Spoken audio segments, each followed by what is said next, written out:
Okay, back for part two. Um, so we're in a very interesting situation where I've got the dwarfs to war, and my opponent is trying to take all of Dew.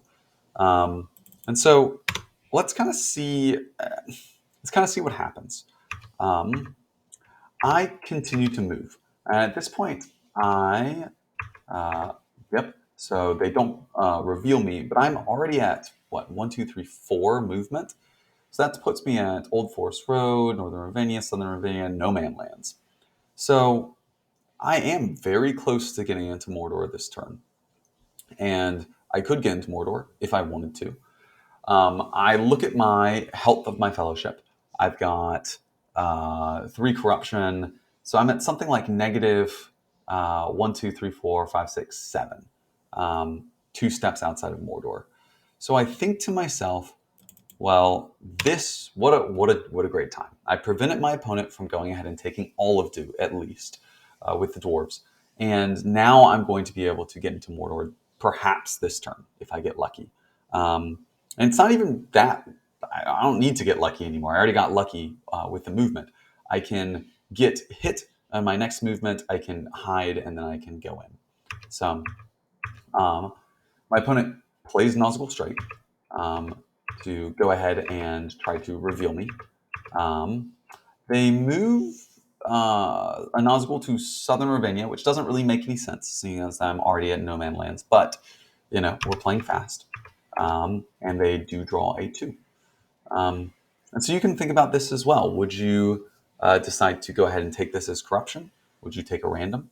Um, I decide to take it to the face because I want to get into Mordor this turn.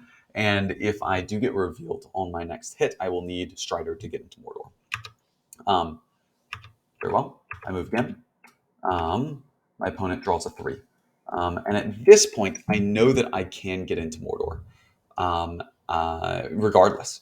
Um, so you can think what you do here. I do decide to take Strider. I think taking Strider is the right choice. There is a question on whether I need it to get into Mordor this turn or not. And, what are you going to do? So my opponent goes ahead and gets these Southrons and Easterlings to war. I muster the Dwarves more. And at this point, I'm thinking I'm going to get a massive force and attack. And I don't think that's a great move. I think that ideally you want to either do tricky things immediately where you can, or spend those musters. I could have just mustered twice in Erebor and been done with it. And then I could have spent the musters elsewhere, perhaps in Gondor. Um, that would have been pretty good in case they actually ever go towards Dol Amroth. Getting 1 muster in Gondor or 2 musters there would be useful. So, anyways, they attack Woodland Realm. They get 4 hits. I get 2 back. So it was a single battle for Woodland Realm that went terribly. And I go ahead and move 1 final time.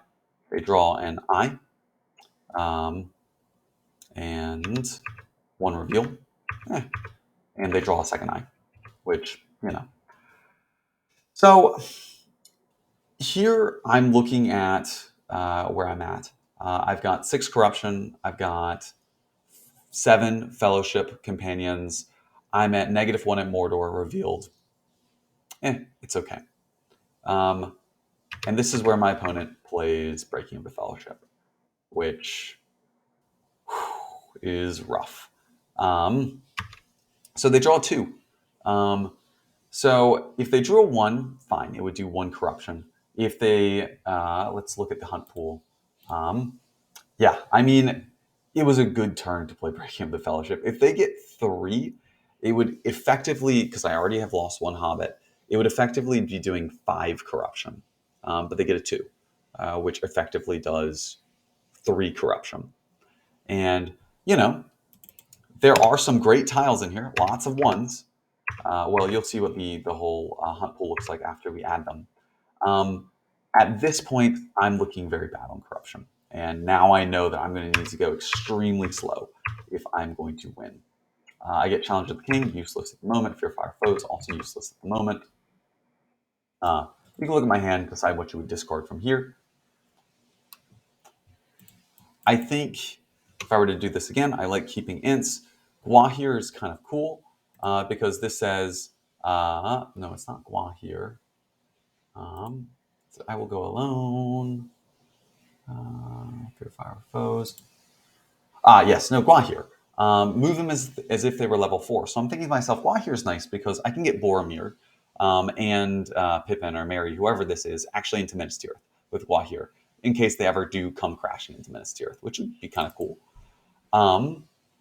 Challenge of the King, maybe not useful. But then what is the other card that I discard? Perhaps I will go alone. I will go alone no longer has any real benefit here because if I separate a companion, they'll die and I no longer have single companions. So let's see. I go ahead and I discard. I will go alone and Challenge of the King. I think that makes sense. My opponent allocates an eye. I get a crazy amount of movement. Again, it's just taunting me, and my opponent gets a fine roll. They would expect to see 4 movement, and they get 3. But in this turn, it's good to have these musters because you can get the mouth. So, well, my opponent's like, well played on these. I don't think these character die are great in this situation. I think if they hadn't played Breaking of the Fellowship, I would be very happy. But they did, and I'm in kind of a terrible situation. I don't have any of the good cards to go ahead and heal. I've got Mithril, which is great. But other than that, I don't have anything. And they still have Foul Thing as well. So y'all can kind of think what you would do from either side.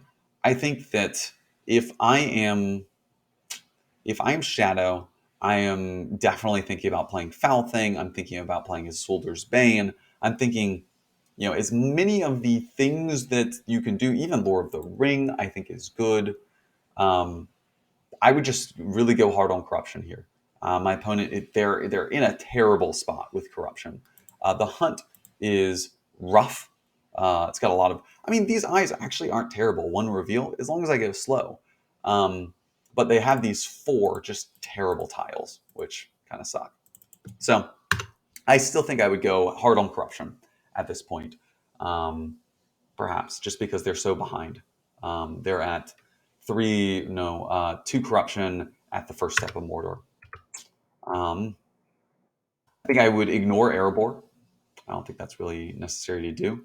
I think, in addition, I think I would just be done with the North, and I would look to go elsewhere. What I don't know is that the Shadow, I think they have Corsairs, don't they? They don't have Corsairs. I would probably look to go to. They've got 4 points.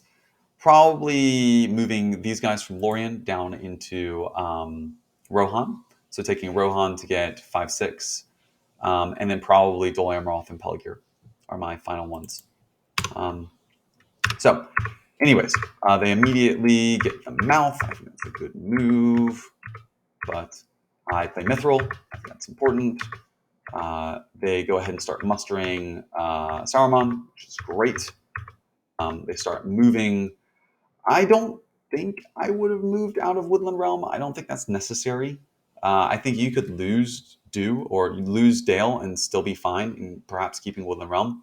There is some logic to it because if I do attack into Dale, I could start mustering the Men of the North, and it just causing a whole ton of trouble, and perhaps even taking back Woodland Realm. I should have done that. I didn't really think about it. I had the chance to, but I decided not to. I move the fellows. I get the 1 reveal. Totally fine. They play Lord of the Ring. Great.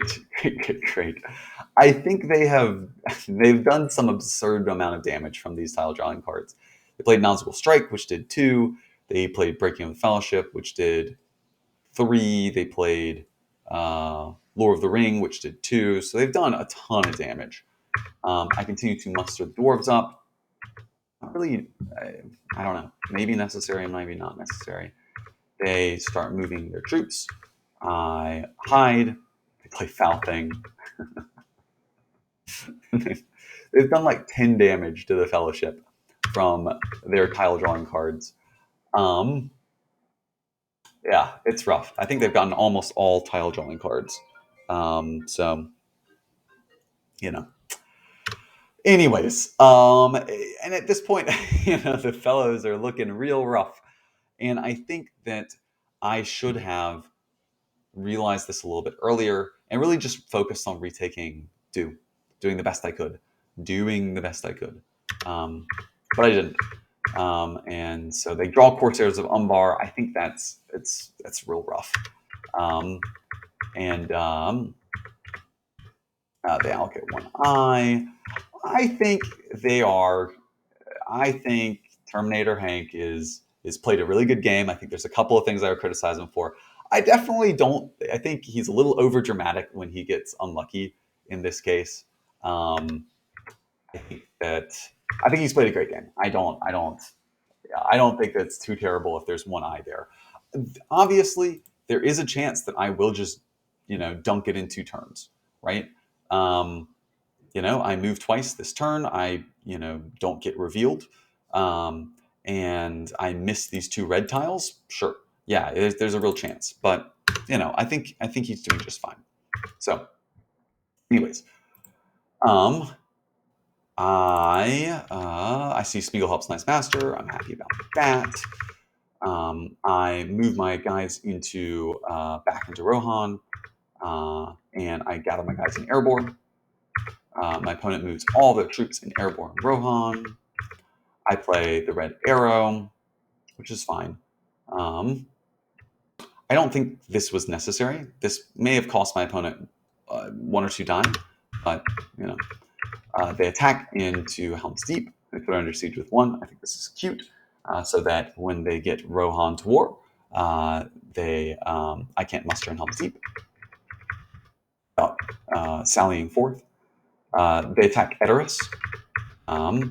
I play Scouts. I really was just thinking, where else am I going to play it? Let me just continue to cause trouble. I think it is Swooder's Bane. It's just so sad. They've gotten all of them. They get ready to move their armies. They play Swooder's Bane. They get Shelob. Poor Fellowship. Poor fellows. I think whether I want to take Shelob, just go for luck. I think it's not the worst thing to just take Shelob here. There's 1 fewer red tile in the pool. If I do survive, let's say they roll a 1 or a 2, hey, I'm actually looking pretty good to go ahead and dunk the ring. Maybe if I draw any healing, but I think to myself, 50% chance to just basically lose the game. I'd prefer not. So I use it. I get a 1, which kind of sucks because that's what I would want to have drawn with Gollum.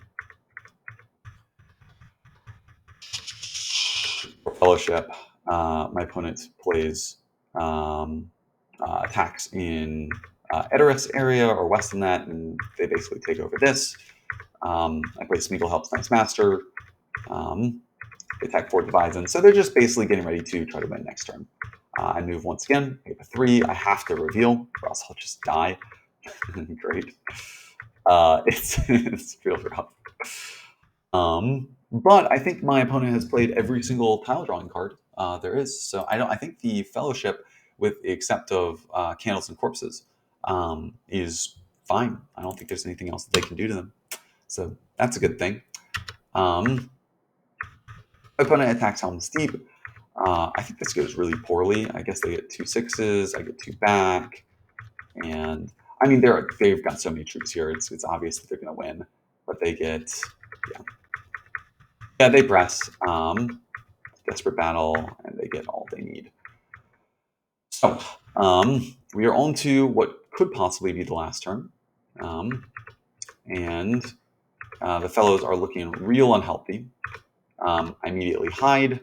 My opponent plays Palantir. I go ahead and remove Palantir. I think this is a little short-sighted. Yeah, they're going to draw some, but does it really matter? I basically, by removing Palantir, give up on my chance of winning this game or this turn. Um, they start to move. They play Corsairs. I, at this point, have Immerhill, so I didn't really care about them playing Corsairs and pressing in. I play Immerhill. They get their leadership as close as they can, and they play Grand. I think if they hadn't played Grand, maybe there was a chance. I mean, I had some decent cards. I had Daylight. So they play Grand. The reason there might have been a chance is because, yeah, they pressed twice. I mean, it's pretty unlikely. So, it's Mordor, blah, blah, blah. They kill all of my poor, poor people. And I try my best to prevent them. They had one terrible combat at first. I played Daylight second time because that just kind of seemed like it was possible. And they pressed down. If 10 points, it's not all over. I have a chance to attack Dale, which, they have 12 strength. I have 13 strength and 5 leadership. I think it could go either way. I really do. They don't have a ton of cards. I have 2 Daring Defiances. I think, yeah, maybe it's a 50-50. Maybe it's a 60-40 that I would win. But Dol Amroth did not hold as well as it should have, and there's almost no way I can save Pelagir with 3 units against their 5 units. With full leadership, it's going to be really hard. So they attack Pelagir, they first play Ulakai, and at this point, the game is basically over. So,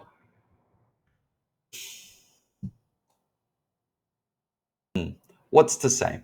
I could have caused a lot more trouble imminently, like quickly, in the north, and I did not. And I think that is ultimately what lost me this game, is that I could have taken it slow with the Fellowship, didn't need to immediately get in. I could have caused some trouble up north. It could have taken them a turn, maybe 2 turns to recover, and I could have gotten the Fellowship more safely into Mordor. Imagine not getting revealed and then playing Breaking of the Fellowship. But that's not what happened. Instead, I just continued to mass up units in Erebor and ultimately didn't do anything with them. I mean, yeah, I could have retaken Dale, but it didn't matter because they took Pelagir. Which, I mean, you'll see more. They get 3 hits, yep. And it's a GG. So, yeah, it would have been rough. I think it would have been a 50-50. Yeah, the first turn goes to your advantage, but then after that, it would have been just basically sort of rolling them bones. We both have equal leadership, and I've got 3 more health, or 2 more health than they do. So it really depends. On the first round of combat, yeah, I don't know. I don't think it would have been rough. I think it would have been a 50-50. And if they lose that battle, it bodes very poorly for them with the rest of it, because I start mustering up in the north and kind of retake Duke. But that did not happen. I think I shouldn't have mustered up so much. I should have just attacked Dale sooner, caused some trouble. I had scouts. I could have retreated back, but that was not to be. I hope you guys enjoyed this game. I hope this was a really instructive lesson for y'all in sort of how to play the Free Peoples. When you do get into a position where you have a resistance force on the outside. So please like and subscribe if you like this. Otherwise, I will see you guys next time.